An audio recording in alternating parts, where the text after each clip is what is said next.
Hello, guys. Welcome to the Black Spin Global Podcast. I am Lucy. And I'm Eugene. And welcome to a special episode. First of all, happy Black History Month to our US listeners. Happy Black History Month. Even though it's Black History Month every day, every minute, every second. Day. Word to Whitney Houston.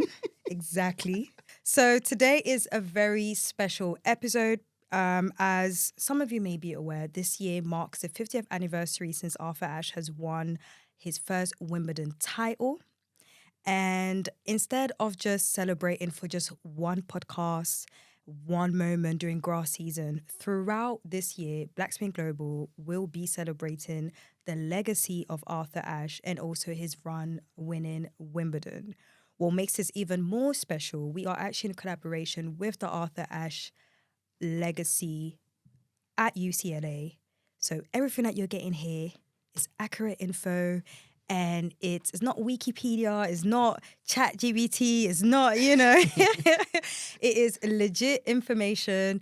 And we are very thankful and grateful for them reaching out to us, for us to share the stories. A lot of these things are things that people are not aware of, or Arthur not getting the credit that he should be credited for. So how do you feel, Eugene, about having this? Very well said, Lucy. And just again, like, we need to give UCLA massive props because they've given us access to a lot of like important and just incredible archive material that we've been kind of lucky to have access to. And you will be hearing that throughout the pod as well. So. Yeah, for sure. And in different forms of content, not just a podcast, social, we're really looking forward to sharing all of this. So make sure that you guys stay tuned, you follow, you subscribe, everything. And this is not going to be your typical boring, long type of story. Like, you're really going to hear some stuff and be like, wow, I did not know this information. So again, thank you very much to the Arthur Ashe Legacy team at UCLA. Before we start off on what we're going to talk about today, it's only right to give a brief introduction of the man himself, right? So, Arthur Ashe, legendary player, civil rights activist, humanitarian. He was the first Black man to win the Grand Slam titles at the US Open 1968, Australian Open 1970, Wimbledon in 1975. He's known for his calm demeanor and strategic play, and he obviously broke racial barriers in such a predominantly white sport. Beyond tennis, however, he was a very vocal advocate for racial equality, education, and AIDS awareness, as well as a very strong advocate for players' rights.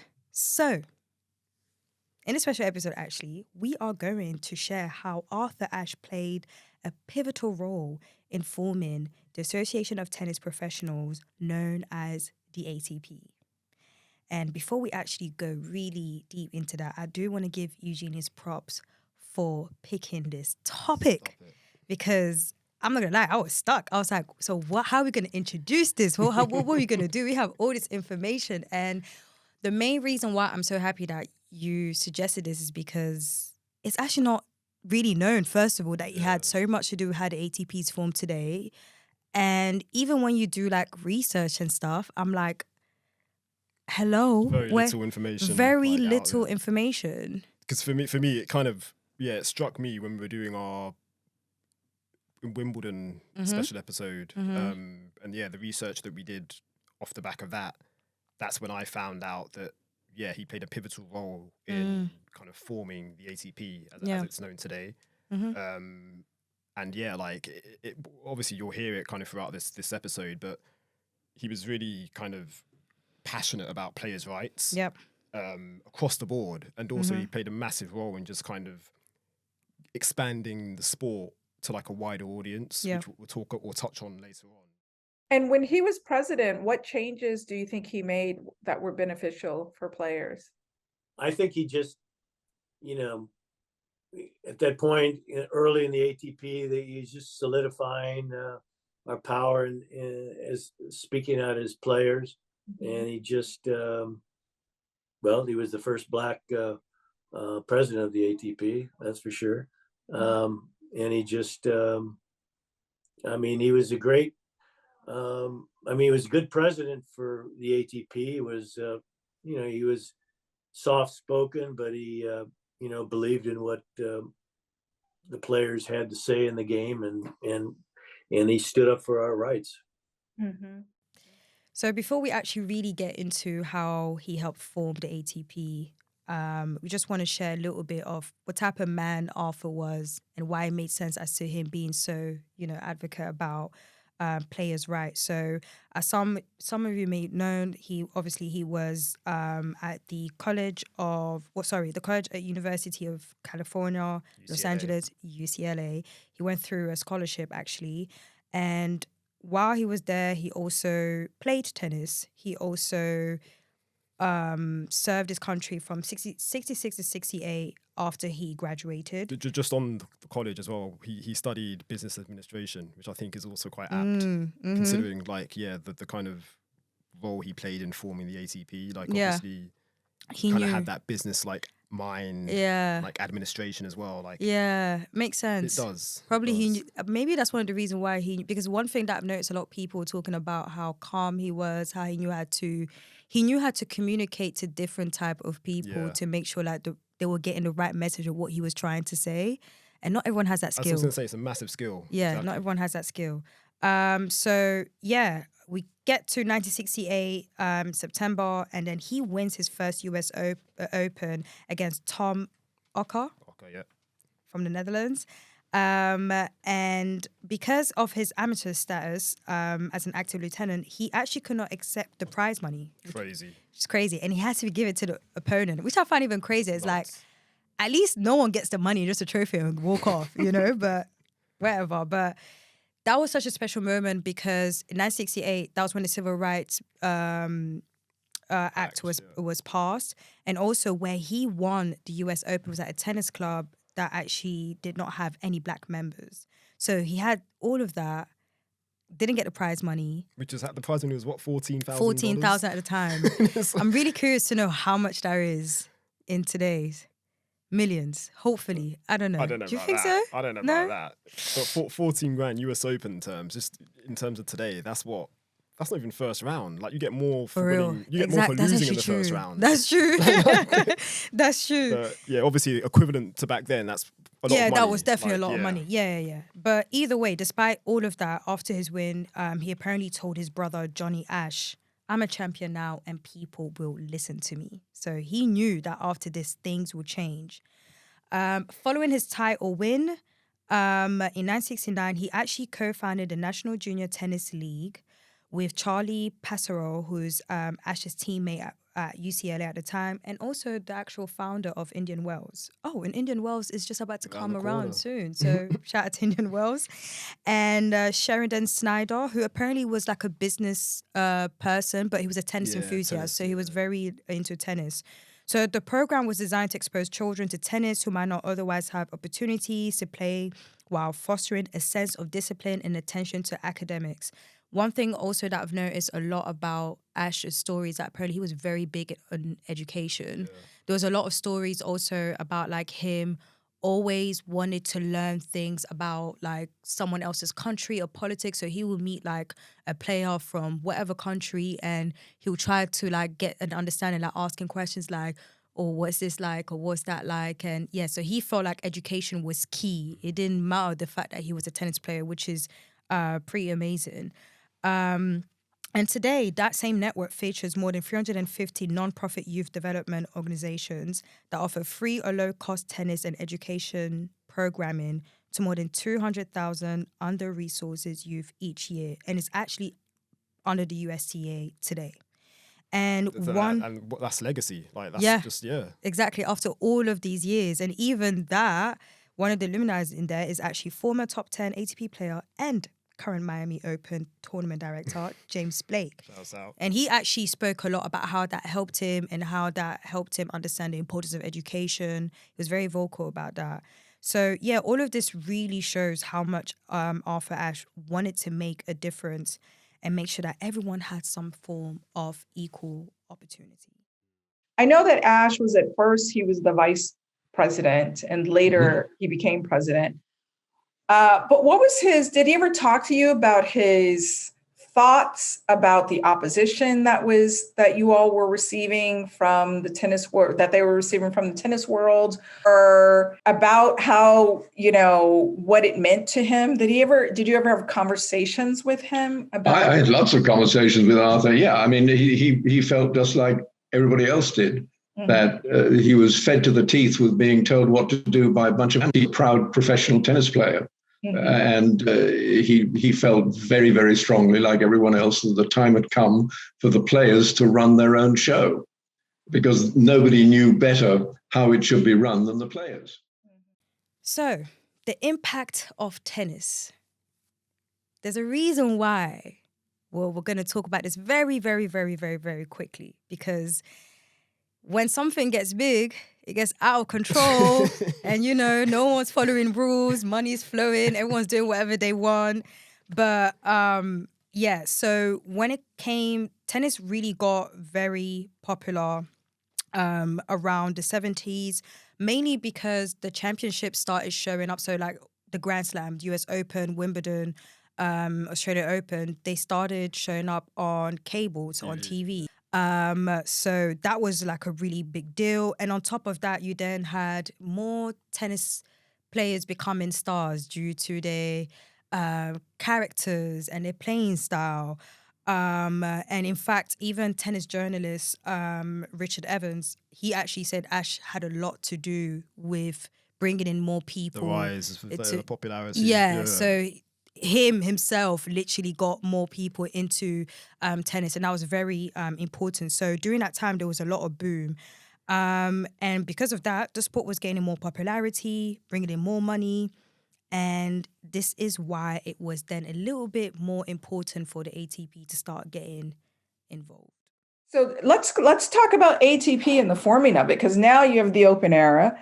The players have a little more sway and a little more power, and they start to consolidate some of that power into these organizations. I know there was ATP, and then there was maybe another organization, and then Pro Council. Can you talk a little bit about these different groups that were forming? Well, Yolanda, in the 70s, I was really kind of dealing with a different career. I built a 10 indoor court facility in St. Louis. I also had a business with Sports Illustrated, which we managed the Rock Resort tennis facilities. I was also doing some TV work. I did like 13 shows for ABC, some for WCT on NBC. So I was not really that connected to what was going on with the ATP. Mm-hmm. Arthur and Stan and Charlie Passerelle, Cliff Drysdale, those guys were the real developers of the ATP. They were the guys that were really pushing for the association, and dealt with it, with Lamar Hunt's group. A lot of those guys were still under contract, but it changed in that the fact that they were now putting together the ranking system, and it was a way for players to enter into the tournaments, and it obviously changed the world. And part of that was the Men's Pro Council was developed, and that was comprised of the ITF, which was really the Grand Slams, tournament directors, which from worldwide. So there were 3 ITF representatives, there were 3 player representatives, and there were 3 tournament director representatives. And that was the governing body of the sport. They made the calendar. They basically dealt with whatever issues were politically involved in tennis. That was all handled by the Men's Pro Council. Prior to that, the ATP way was going, the players had very, very, very little control over their careers. First of all, it was governed a lot by organizations, mainly like the nationals, so like the LTA today, USTA, the international tennis, international, yeah, and so on. So some of the things that they had little control of was the scheduling, distribution of prize money. So some players were literally getting more money than the others. Some tournament, they were just doing whatever they wanted. Also, players were like kind of accepting.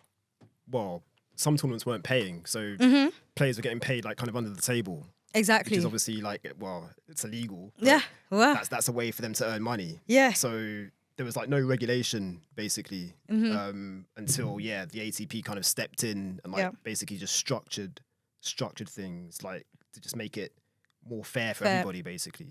Definitely. And so the players that were very vocal about this were top players like Rod Laver, Ken Rosewall, and especially Arthur Ashe. And they were very vocal about the poor working conditions each time. And then they had just had enough, to be honest. That's just like the easiest way to put it out. They had enough. And then you had Donald Dell, Jack Kramer, and Cliff Drysdale. I hope I'm pronouncing these names right. That's all correct. Hey, shout out to me. They led the charge to form a union for male players where Cliff became the first ATP president with Arthur Ashe players joining. When I was doing the research, it's funny because people only mention the fact that he was president, but I don't think it's really mentioned how he was like one of the key players. Or founders. Yeah. For example, on the Washington, City Open website, it literally says founder of the ATP. So it's funny. So some of you like to give credit, some are not giving credit. I don't know. Maybe I have to go back and fact check and put some respect on Mr. Arthur Ashe. But what really made a shift with the ATP and for everyone else to take the ATP more seriously was the Wimbledon boycott. In 1973, Croatian player Nikola Pilic. He was banned from Wimbledon by his own national federation because he skipped the Davis Cup. So as we said earlier, they had all control. They could call up a tournament and say, this player's not playing, and it will be done. And the ATP just had enough. They felt like it was an unfair decision against players' right to choose which events they want to play. So in protest, 81 ATP players, including Ashe, boycotted Wimbledon, proving that the ATP could stand up to tennis authorities. And this was a turning point. This is when they were like, oh, okay, maybe we need to listen Just also on that boycott as well, they weren't just like random players. They were, I don't want to say the exact numbers, I don't have them here, the exact figures, but a lot of them were seeds. So like a lot of the top players in the event boycotting, like kind of in support of Pilic. And like you said, it was such a groundbreaking moment. That is why, like, the ATP, they kind of earned their stripes, if that makes sense, in showing that, that we're a force here. Yeah. Like, basically, the players, for sure, we are the ones that are in control. So, a really, really significant moment. For sure, yeah. And what was the outcome of the boycott? Well, everything started to change. The ATP got stronger, and the national associations didn't control the players. A lot of the players were under contract to Lamar Hunt. And then there was another boycott, I think in 1974, in which WCT had the majority of players under contract. I don't know if Arthur was, but I think he was, because I think he used to play those events. And I guess there was some negotiation with Wimbledon about contract players playing, and they couldn't come to agreement. So WCT pulled the players out. And that was also, a very radical thing that happened. And I'm not really sure of all the fallout of that, but I think that's where we ended up coming up with the Men's Pro Council and dealing with those type of events.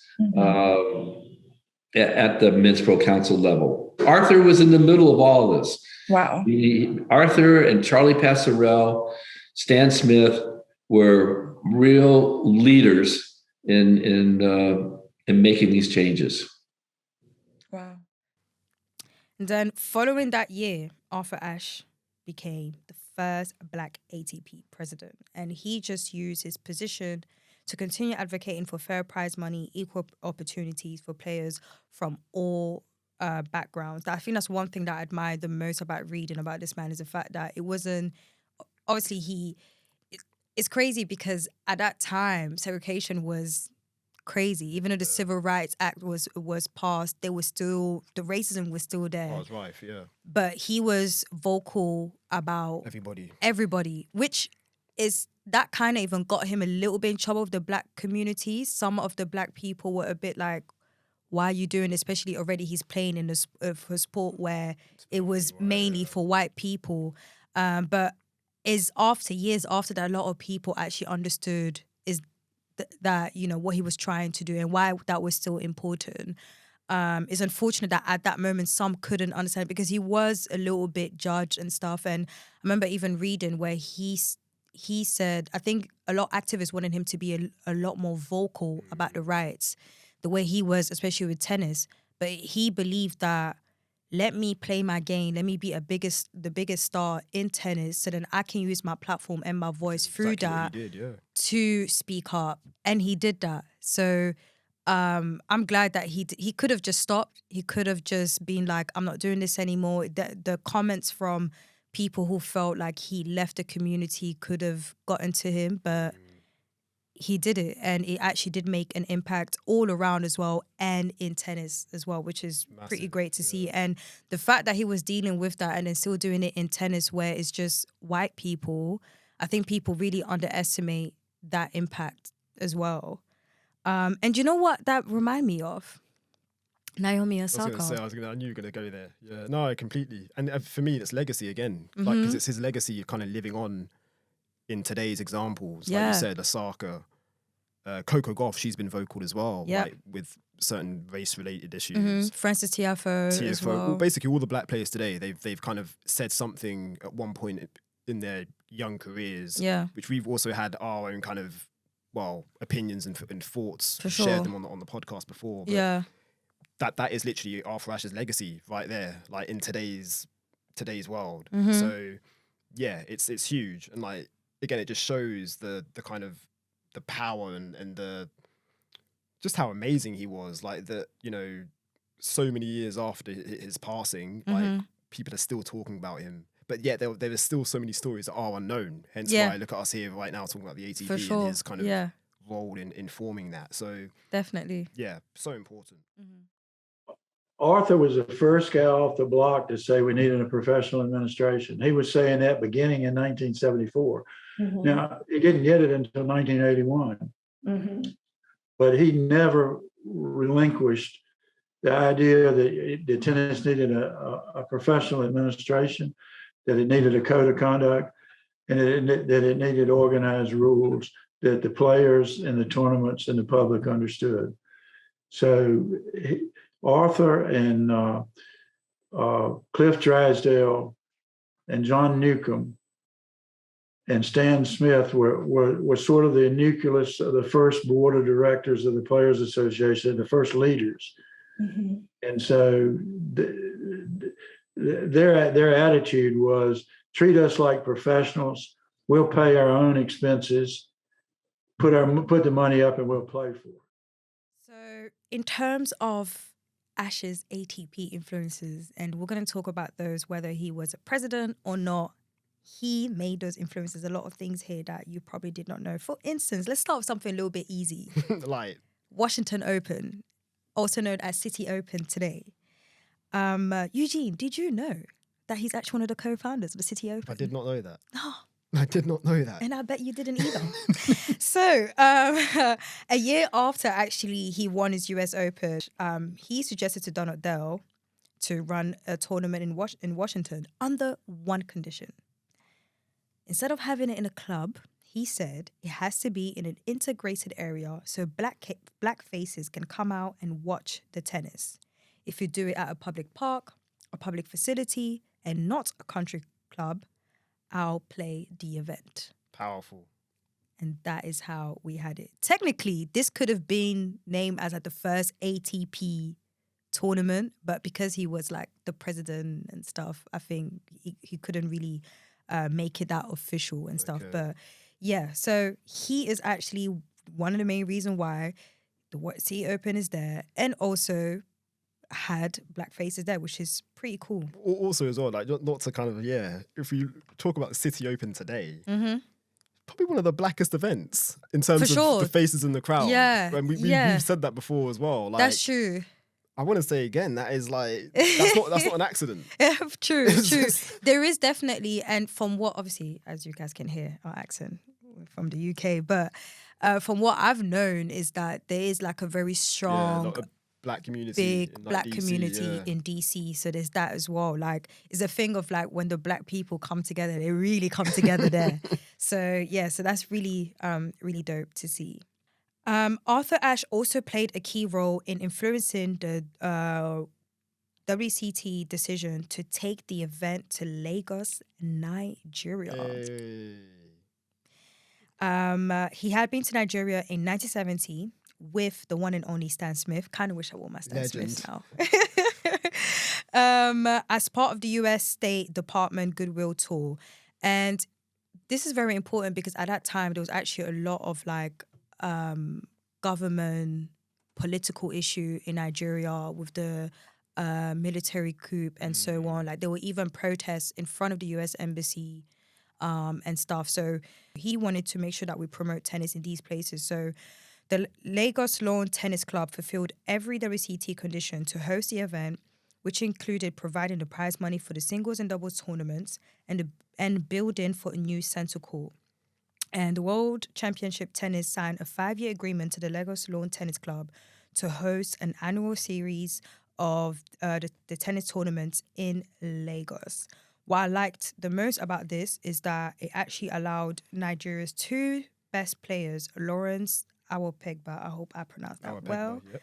I actually did a little bit more research on him. He actually ended up being like a very important person in Nigeria in terms of like the tennis there. Yeah. So even when he unfortunately passed away a couple of years ago, and when he passed away, there were literally even talks about like what's going to happen to tennis in Nigeria. That's how much influence he had.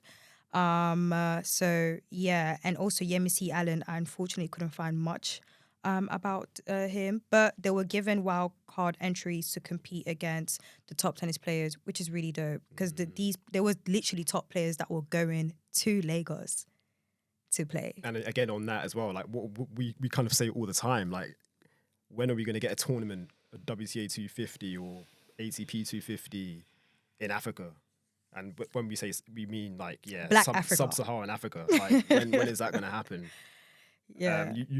I mean, I wouldn't, obviously it's like hindsight or whatever, like, but yeah, if Ash was still alive today, I feel like we would have one. 110,000%.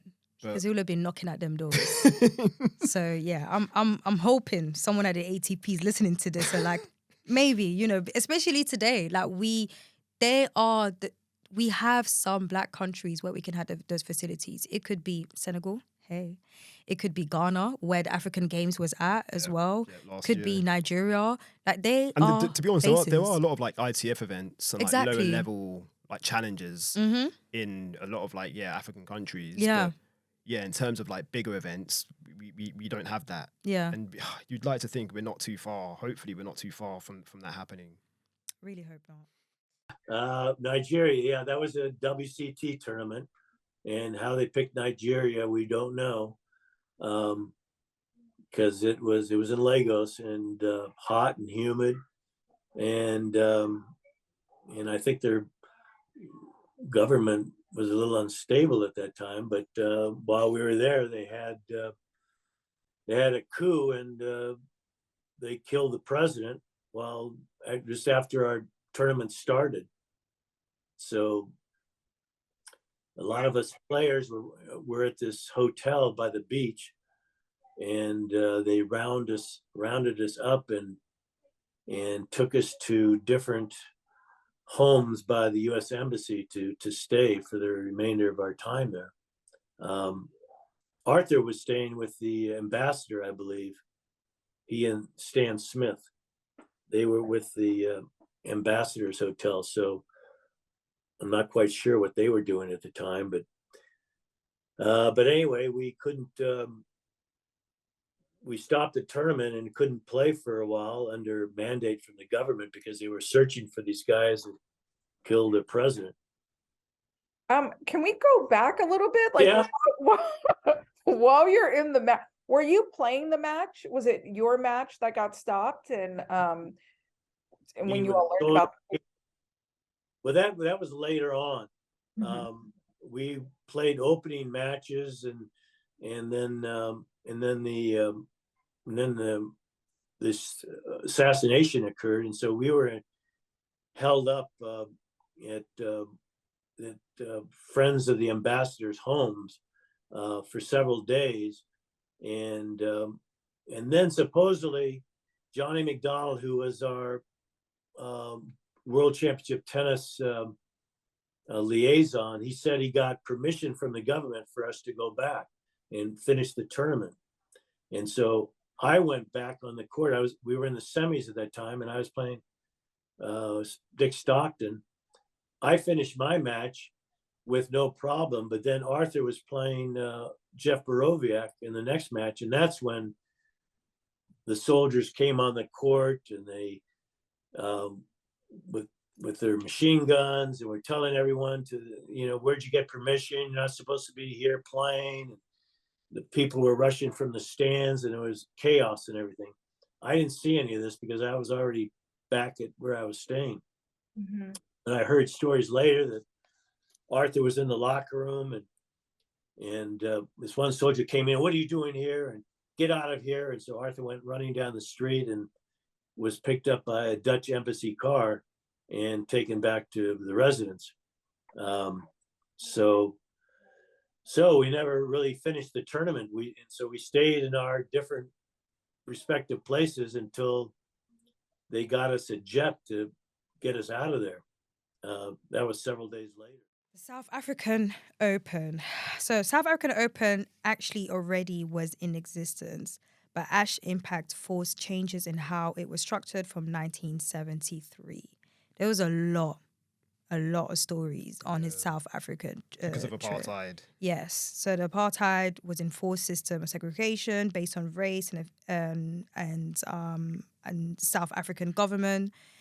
It started from 1948, where apparently it actually back through the 19th century, so probably even before that. But yeah, it just meant the black people one side, white people one side, which is crazy to think in South Africa. But yeah.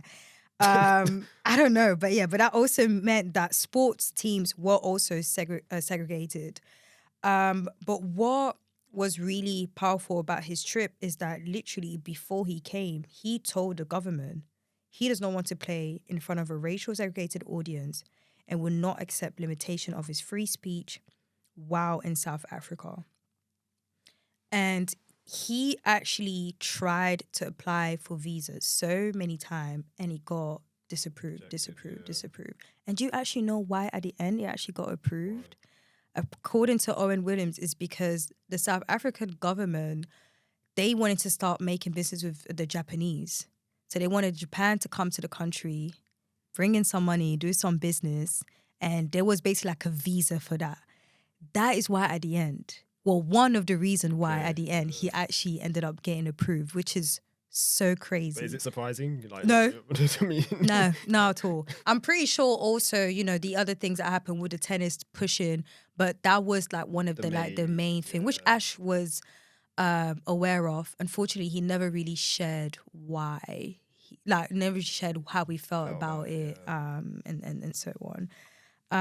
But yeah, he was able to go to the country, despite the policies, and he actually completed he competed in the tournament, and as Owen Williams said on the voiceover or the interview, he was a star. And one thing that really pushed him to even do this is that he had like a kid that was following him around, and it was like it was crazy when he was there, as you can hear in the voiceover, and it just shows to you the impact, because a lot of people, it was more of like a shock, like, wow. I think if I remember correctly as well, someone literally said to him, like, this is the first time we are seeing a free black man. Wow. Which is crazy. And I really want you guys to remember the year, 1973. It's not that far. Yeah. Don't let these black and white pictures make you think that this happened in 70 something, in 1973. Remember that, which is crazy. But yeah, that was a very big moment. Till this day, when you search on Arthur Ashe, there's a lot of talk about his South Africa trip. And stay tuned. We will discuss that one day for sure. You've got to know, it might have sounded dangerous. Arthur thought it was dangerous. Johannesburg was an English-speaking, therefore anti-Dutch, anti-government town. We went to great lengths to call ahead at restaurants every night. We decided we didn't have to. Johannesburg took Arthur Ashe to their hearts. When he came on the centre court, he got thunderous applause. When he played the final against Jimmy Connors, which he lost, every ball, every winner he hit, by that stage we had 11,000 people. 11,000 people erupted like he was winning the Wimbledon final. Wow. But Yvonne Goolagong had found the same thing because Johannesburg was predominantly English. See, South Africa had 5 million white people. And it was about 3 million English speaking and about 2 million Boers. But the 2 million Boers were the government. Mm. Of the 3 million English speaking people, they were liberal by name only. Mm. The Progressive Party was limited to the northern suburbs of Johannesburg. That's why we managed to vote Helen Suzman in year after year. Mm-hmm. But Ellis Park was in downtown Johannesburg, but on the fringes of the northern suburbs. The spectators were mostly northern suburbs, preponderously white, obviously, more Jewish than Boer. It was a very large Jewish population. They supported the arts like they do everywhere, and they supported my tennis tournaments by the thousand. And I got a tumultuous reception wherever he went. Additional tournaments as an ATP president, including the World Tennis Cup, Nations Cup, with the first one being in Jamaica in 1975. I'm having oxtail for dinner as well, so this is perfect. Ash's aim with the event was to include a single location and tournament for all of the teams, as well as representation by the best players each country has to offer, not by those who could fit the tournament into their crammed schedule, which he was trying to suggest for the Davis Cup. And when I read that, I was like, huh. To me, till this day, like we're still having that debate about. We're still having that debate. Cup this is literally the reason why I keep on mentioning the Davis Cup. But also, I do love the fact that this World Tennis Cup or Nations Cup, it sounds very much. Well, it sounds like the United Cup that we have today. Like I do like that for sure. It kind of shows as well, like the saying of like history repeating itself. For sure. This is an example of that in terms of the United Cup today and the Nations Cup. This was 1975. So it just shows tennis has always tried to find an event that like incorporates like the world like cup element, but it hasn't quite found like that event yet. For sure. That like everybody kind of gravitates to and like supports as one. But I like the idea. Like this Nations Cup sounded fun. Like, and to be in Jamaica too. Like vibes. Hello. Like good food, good vibes, good drinks, tennis. Weather is great. They must have had a time. What did you ask for? Like honestly. So I don't know. Hey, BJK. I hope you're listening. Like help us out here. Like. It's just crazy. Like when I read this, I was like, this is what we think. Because I think around the time when he announced this as well, I think people were a bit concerned that it was just like the Davis Cup. But he tried to suggest like, hey, we need to make the Davis Cup in one place so that everyone can calm down. And it's funny because they always compared BJK Cup and Davis Cup to the World Cup, like in terms of soccer for our US listeners. I think the US listeners know football is football now. Of course, they have their NFL. But they know football is exactly. And NFL is soon. Please, let's just make a clarification. But and when you look at the World Cup, it's literally in one location. So if we are saying it's the same thing to that, why are we not making it in one location? And it's 2025, and we're talking about this. So yeah, so that was a really, really, really good shout from Arthur for sure. How did his involvement continue in the council during your time? Well, listen, every meeting Arthur Ashe is at, he is important. So people listen to him always. But don't forget, he was the second president of ATP. He followed Cliff Drysdale was president in 72, 73. So 74, 75, Arthur was president.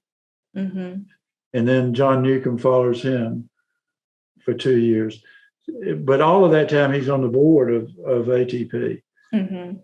So he is pretty much big time involved in setting the policy for the Players Association and also for the Men's Tennis Council all those years. And he's still playing, by the way.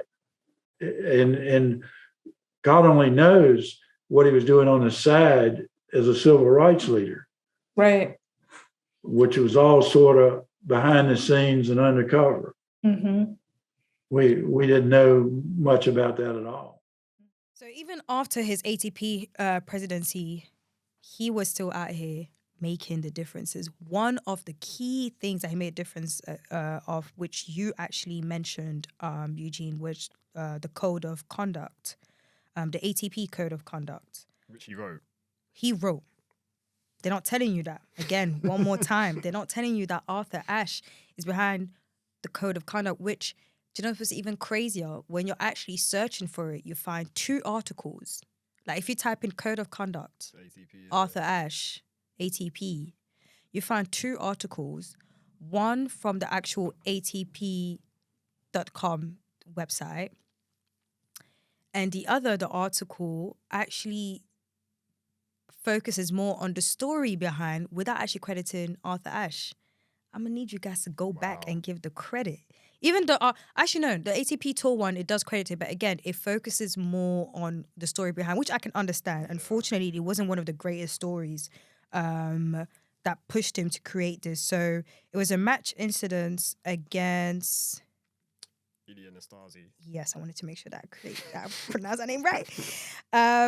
During the Union Masters, known as the ATP final today, where Nastasi's actually had bad sportsmanship due to Ashe benefiting some of the very close, cold lines. It was so bad. Like, his behavior was so bad that Ashe literally walked off. Like, he was stalling at times. There was one time he literally was like a 2-minute delay at one point. He was talking to the crowd. He was just doing whatever Can you imagine? Can you imagine that today? Tennis Twitter, he would have been done. Finished. It would have been too much. So he was really upset. Ashe walked off, and then they were like, if you walk off, you're going to be disqualified, blah, blah, blah. Yeah. At the end, they were both they ended up both being disqualified, but Ashe wrote I think a 5-page letter or something like a very long letter, and was like, I know the rules, this is unfair, da-da-da-da, and so on. You know that letter was well written. Yeah. And to the point. Yeah. And it's funny because apparently Ashe even said in his first 10 years, being a player, that was the first time he was so angry, upset. And there was a lot of comments about how they've never seen Arthur Ashe that upset, so upset and stuff. So he wrote that long letter. At the end, he still ended up playing. But with the ATP finals rules, basically with the rules, if he... I'm trying to remember correctly. Had he lost... Nastasi actually would have been able to continue to play. Yeah. But everyone applauded Arthur Ashe because he was still because he won the match. He was, I think, because of the scores and everything. You know how the ATP Tour final scores are and stuff. So basically, it's not straight knockout. It's like groups. Exactly, group knockouts. Yeah. So he didn't allow that situation do like anything and stuff. He still won that. He still went into that court and was like, you know what? Let me just forget about everything and still do what I had to do. So he won the match, and Asase actually ended up still being able to play. And Ashe could have just been petty and be like, you know what? Let me actually, try and not do my best here. So then you can't play and I can't play. But it just shows you the type of person that he was. He was a team player. He was a respectful person.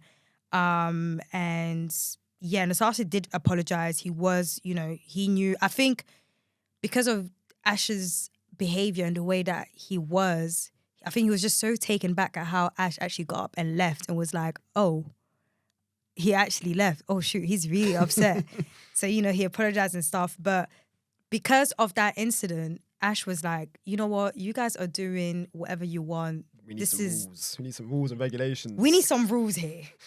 And till this day, that same code of conduct is here today because of Arthur Ashe Legacy. That's Black history right there. But so even after the ATP was formed, there was still being some frustration again, and they had the Men's Tennis Council, which was controlled by tournament organizers rather than players. So in 1988, ATP CEO Hamilton Jordan led a player revolt. Again, Arthur Ashe was very vocal about supporting the movement and backing players in demand for greater control, so that the ATP can actually take over the tour. It was like, all right, although the ATP formed, it did help, but there was still some issues behind the scenes.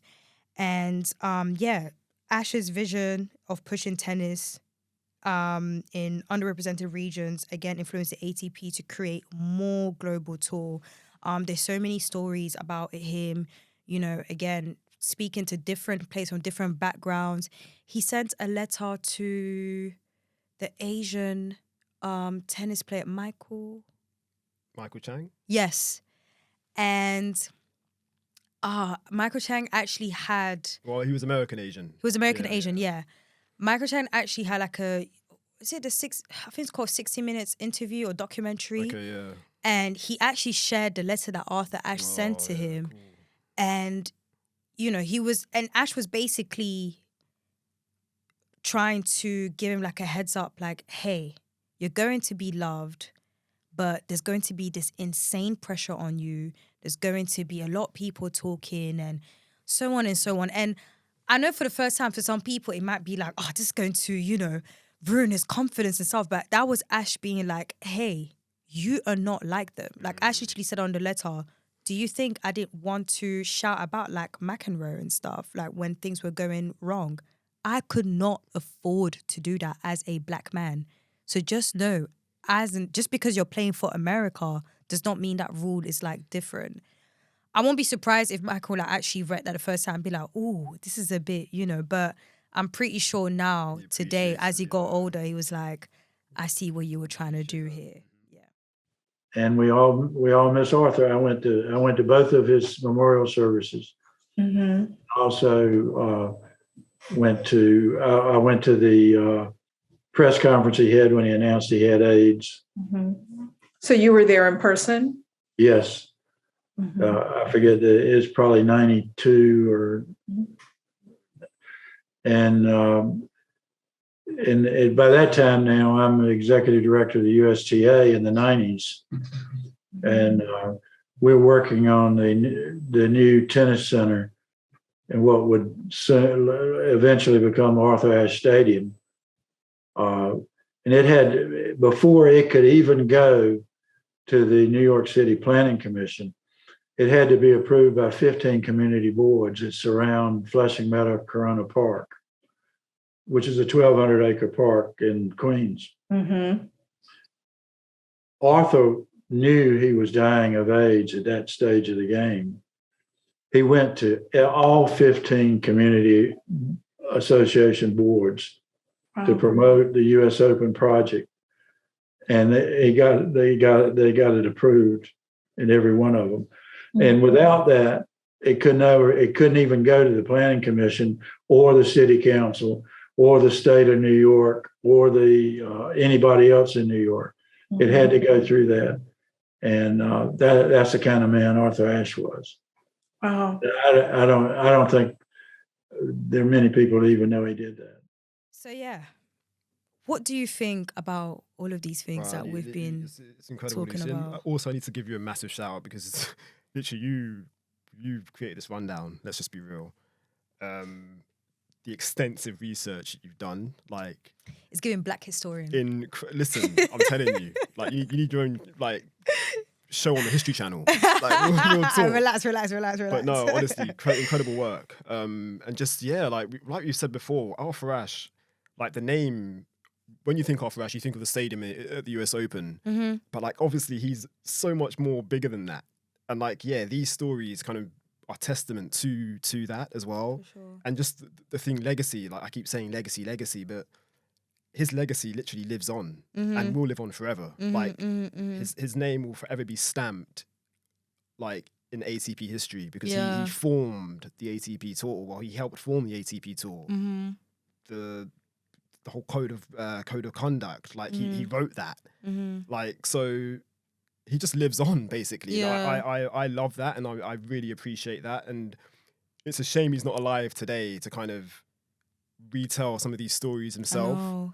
So we could actually hear, like, how he felt, like, mm-hmm. back in the day when some of these things were happening. Yeah. But it's so important that, basically his story is continuously told. And I hope we've done that justice, like with this episode. And like you said, we're going to continue to for sure kind of tell his story throughout the year, with this marking the 50th year of him winning Wimbledon. So I think for me also the reason why it's important is because, again, like I said earlier, when they mention Arthur Ashe, they only like to talk about the fact that he's the first Black man and the racial stuff, and it kind of takes away, which is all significant, but exactly, but it's like there was also more to that. Mm-hmm. Like the sport is where it's at today because of his influence, not just because of the fact that, you know, he was the first Black man to, like, for example, it's funny how they say they only mention the fact that he's the first Black man to have won the US Open,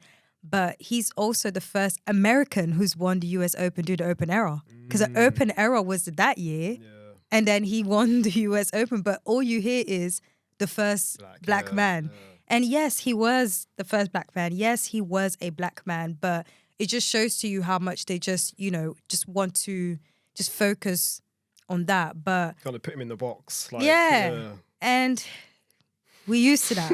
But at Black Spin Global, we're not doing that.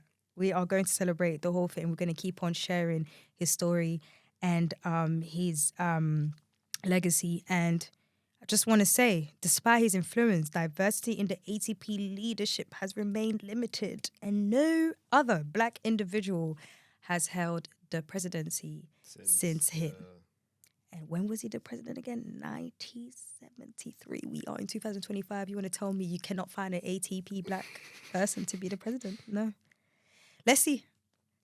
But I hope it's not a thing where the next time we see an ATP president is one of the players that we have now, who are very young. They're still in their early 20s. Tiafoe's like mid-20. No, to be fair, we've got Tsonga. Tsonga's like kind of in player administration now. Like he's a tournament director. True. But I wonder if there will be... James Blake is a tournament director. Miami Open. But that's what I'm saying. But I think someone like James Blake probably will have more chances, mainly because he's like mainly like in America and stuff. Do you get what I mean? Although to be fair, today the current president is Italian. Yes, he is. Guardenzi. Yeah. But he's white. So it doesn't. But I'm saying it doesn't necessarily need to be an American. He doesn't. But I'm saying for them to feel comfortable, we know how it is. So yes, I'm just saying it out there. But either way, again, players' right, fair pay, global expansion helped shape the foundation that made the ATP tour possible today, and it was also because of Ashe's influence. So thank you, Arthur Ashe. And thank you, Arthur Ashe Legacy at UCLA, for allowing us to share his story today. Again, as we said, guys, we are sharing all of these throughout the years in different forms of content, not just when Wimbledon is running. There are so many stories about Arthur Ashe that people don't know, and we are extremely excited to be able to share this. So we hope you enjoyed the pod, and a happy Black History Month. Happy Black History Month.